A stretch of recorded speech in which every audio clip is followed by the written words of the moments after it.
Now coming to Anglo-French rivalry, we read the only first line in the first video.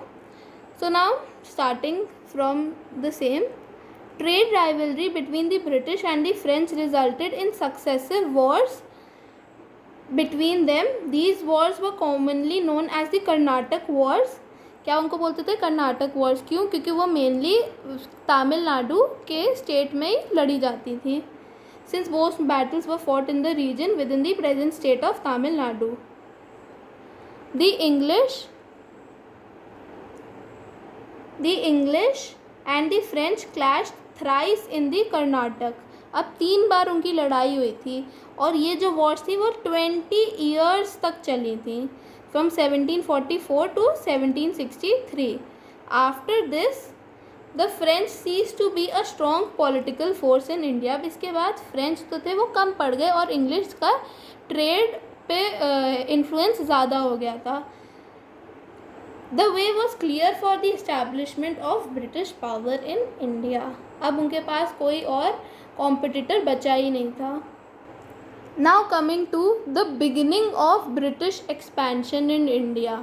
अब कैसे begin हुआ था British का expansion in India? अभी तक हमें ये पता है कि अब उसका ट्रेड पर कोई कॉम्पिटिटर नहीं बचा था. उसने फ्रेंच को भी हरा दिया था, डच को भी हरा दिया था, सबको हरा दिया था. Now the East India Company in the 17th century sends requests to the Mughal emperors for trade concessions and privileges. अब जो ईस्ट इंडिया कंपनी थी वो मुग़ल एम्परर्स को ट्रेड कंसेशंस और प्रिविलेजेस के लिए रिक्वेस्ट्स भेजती थी. और after the death of Aurangzeb the Mughal empire became weak. अब औरंगज़ेब की डेथ के बाद जो मुग़ल एम्पायर था वो वीक हो गया था. और इसी का एडवांटेज उठाते हुए जो कंपनी के ऑफिशियल्स थे वो अपना ट्रेड और बढ़ाने लग गए बंगाल में, because it was the richest of the Indian provinces. Bengal सबसे ज़्यादा अमीर था in terms of resources, in terms of provinces.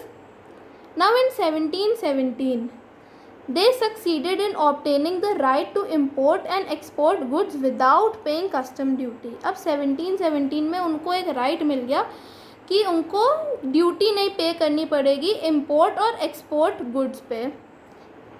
पर जो प्राइवेट ट्रेड करते थे, जो कंपनी से हट के ट्रेड करते थे, उन पर ये लागू नहीं था. The concession granted was only for the company, but the private traders officials also stopped paying duty on their private trade, resulting in an enormous loss of revenue to Bengal. अब जो प्राइवेट ट्रेडर्स थे उन लोगों ने भी बंद कर दिया देना, क्योंकि मुगल एम्पायर वीक हो गया था. Now in the first half of the 18th century the conflict between the Nawabs of Bengal and the company intensified. जो first half of the 18th century थी उसमें बंगाल के नवाब्स और कंपनी के बीच में कॉन्फ्लिक्ट आने लग गए, क्योंकि वो तो कस्टम ड्यूटी पे करते नहीं थे. Bengal at that time was ruled by Murshid Quli Khan, Shujauddin and then Ali वर्दी Khan. They tried to keep the officials of the company in check. ये जो 3 नवाब्स थे वो चाहते थे कि कंपनी मतलब अपनी पावर्स को ज़्यादा यूज़ ना करे, वो उन पर चेक रखते थे, उनको मॉनिटर करते थे. अली वर्दी Khan laid 2 conditions which the company had to obey or lose its right to trade in Bengal. अब अली वर्दी खान ने क्या करा, उसने 2 कंडीशंस लगाई कि कंपनी या तो ये माने या तो वो अपना राइट छोड़ दी कि बंगाल में ट्रेड करने के लिए. Now what were the Ali Vardi's conditions? Now keep writing the small questions, it helps. According to these conditions, the officials of the company engaged in private trade had to pay custom duty or the privilege of not paying the duty would be withdrawn altogether. अब जो private trade करते थे उनको custom duty देनी पड़ेगी, नहीं तो जितने भी प्रिविलेजेस पूरी कंपनी को दिए गए थे, जो इंग्लिश को दिए गए थे ईस्ट इंडिया कंपनी को, वो भी हटा लिए जाएंगे. Besides, it was mandatory for the company not to extend its fortifications. अब कंपनी तो अपने fortifications बढ़ाती जा रही थी, जो अपने फैक्ट्रीज थे उनको फोर्टिफाई करती जा रही थी. तो अली वर्दीन खान ने ये भी कंडीशन रखी कि वो अपने फोर्टिफिकेशंस को एक्सटेंड ना करे, बढ़ाए ना. The company however had by this time become very strong. अब इस समय तक जब उसने कंडीशंस ले करी थी वो बहुत स्ट्रॉन्ग हो चुकी थी. After the military successes against the French both in Europe and India. अब वी नो दैट उसने तो उससे भी लड़ी थी फ्रेंच से यूरोप में during the after the French revolution and all that. तो वो फ्रेंच से जीत गई थी इंडिया में भी और यूरोप में भी. It was feeling even more confident to expand trade and secure markets. It now decided to annex territories in India. अब यहाँ पे उसने सोचा कि वो इतना कॉन्फिडेंट हो गई थी कि वो अपने जो वो टेरिटरीज इंडिया के भी एनेक्स कर सकती थी. When Sirajuddin became the Nawab of Bengal, matter became worse in 1756. When in 1756. Now what did Sirajuddin asked and what happened?